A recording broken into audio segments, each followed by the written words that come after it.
제주의 다양한 소식을 전해드리는 뉴스 브리핑 순서입니다. 사건 사고 소식 먼저 전해드립니다. 제주시는 조천읍 신흥리의 한 사유지에서 토지주의 신고를 받고 현장 확인한 결과 쇠파이프 등 건축 자재가 버려져 있었고 제주시내 한 철거업체의 고지서를 발견했다고 밝혔습니다. 해당 철거업체는 무단 투기 의혹을 전면 부인하고 있는 것으로 파악됐는데 제주시는 건축 폐기물이 5톤 이상일 경우 무단 투기로 형사 고발할 수 있다며 쓰레기를 수거하고 고발 여부를 검토하겠다고 밝혔습니다. 어제 저녁 8시 반쯤 서귀포시 표선면 감귤 비닐하우스에서 불이 나 다친 사람은 없지만 감귤나무 등이 불에 타 100만여 원의 재산 피해가 났습니다. 소방당국은 비닐하우스 안에 있던 난방기가 과열돼 불길이 시작된 것으로 보고 정확한 화재 원인을 조사하고 있습니다. 광주고법 제주 제1형사부는 거리에 있던 사람 2명을 이른바 묻지마 폭행해 두개골 골절과 뇌출혈 등의 상해를 입힌 혐의로 재판에 넘겨져 1심에서 상해죄로 징역 2년의 치료 감호를 선고받은 조현병 환자인 40대 남성의 항소심에서 원심을 파기하고 징역 3년의 치료 감호를 선고했습니다. 항소심 재판부는 피고인이 무고한 시민들을 아무런 이유 없이 때려 상해를 가한 것으로 중대한 범죄 행위에 해당해 엄하게 처벌할 필요가 있다고 밝혔습니다. 대형 화물차와 승합차의 과속 단속 적발 건수가 2년 연속 200건을 넘었습니다. 제주도 자치경찰단이 분석한 이동식 과속 단속 자료를 보면 4.5톤 이상의 대형 화물차와 36인승 이상의 영업용 버스의 과속 적발 건수는 2019년 214건, 지난해 232건으로 올해도 지난달까지 83건이 집계됐습니다. 이 가운데 시간당 90km 이상 과속 운행한 경우가 108건으로 자치경찰은 이들이 차량에 부착된 속도 제한 장치를 뗐거나 조작했을 가능성이 의심된다며 해당 지자체에 통보했습니다.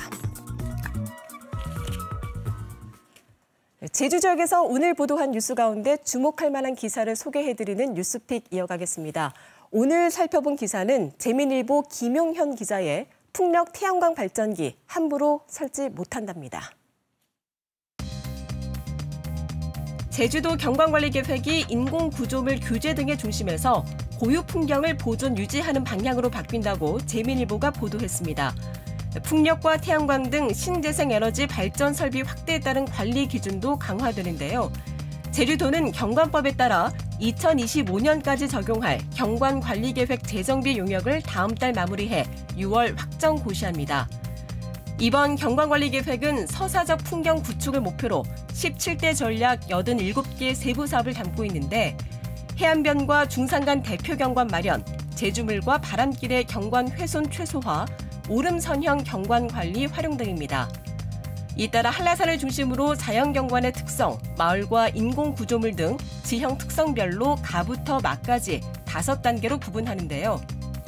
해상과 육상 풍력발전시설은 인가와 발전탑 사이 이격거리와 높이에 대한 가이드라인에 자연경관 피해를 최소화하는 기준을 추가하고 태양광 발전도 경관심의 대상에 포함시키는 한편 해안선 경관을 저해한다고 지적받는 양식장도 관리 대상에 포함합니다. 또 야간 경관과 빛 공해 방지 경관 관리 방안, 대규모 개발 사업으로 인한 경관 사유화 대책 등도 마련됩니다. 달라지는 경관 계획을 전한 재민일보 김용현 기자의 보도를 오늘의 뉴스픽으로 전해드렸습니다. 네, 계속해서 시사용어 사전입니다. 일본 정부가 후쿠시마 원전 오염수를 2년 후 해양 방류하겠다고 결정하면서 파장이 계속되고 있는데요. 문재인 대통령이 국제해양법 재판소에 제소하는 방안을 검토하라고 지시했고 원희룡 지사 역시 같은 입장을 밝혔는데요. 오늘 시사용어 사전 국제해양법 재판소에 대해 알아봅니다. 국제해양법 재판소는 유엔 해양법 협약에 따라 국가 간 해양 분쟁을 해결하기 위해 1996년 설립된 국제재판소로 사무소는 독일 함부르크에 있습니다. 국제해양법 재판소는 국가 간 다툼이 잦은 해양 대륙분 경계, 어업권, 해양 환경보호, 선박 납포 문제 등을 다루며 특히 배타적 경제수역 분쟁 등이 최대 현안입니다.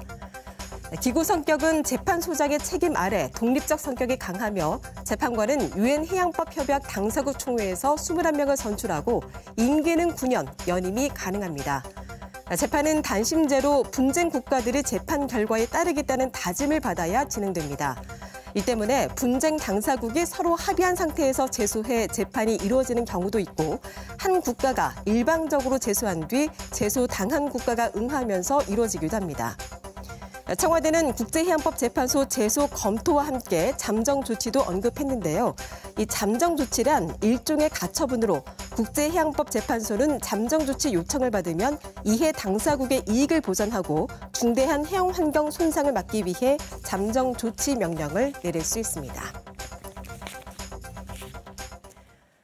계속해서 주요 단신입니다. 원희룡 지사가 최근 자신의 잦은 서울 행보는 대권 도전의 일환이라고 밝혔습니다.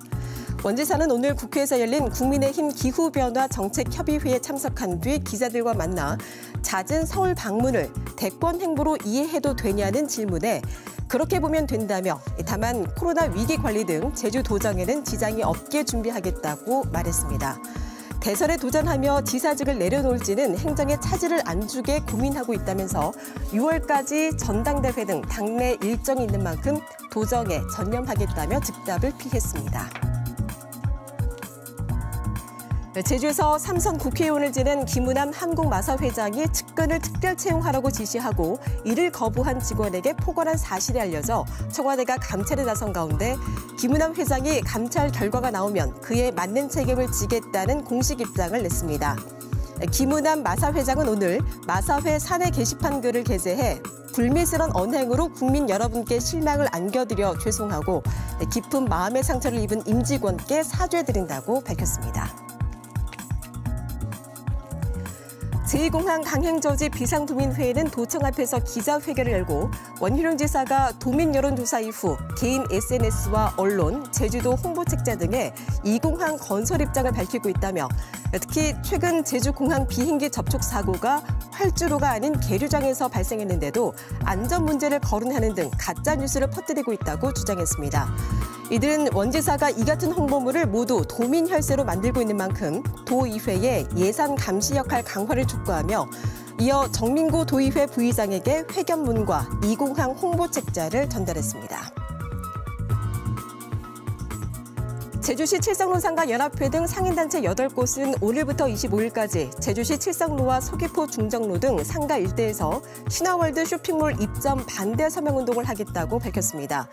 이들 단체는 자체 조사 결과 고급 제품만 취급하겠다던 신화월드 쇼핑몰에서 소상공인들이 다루는 일반 제품을 입점하려는 정황을 확인했다며 상생발전협약을 어긴 신화월드 쇼핑몰의 개설을 취소해달라는 서명을 모아 제주도와 서귀포시 등에 제출하겠다고 설명했습니다.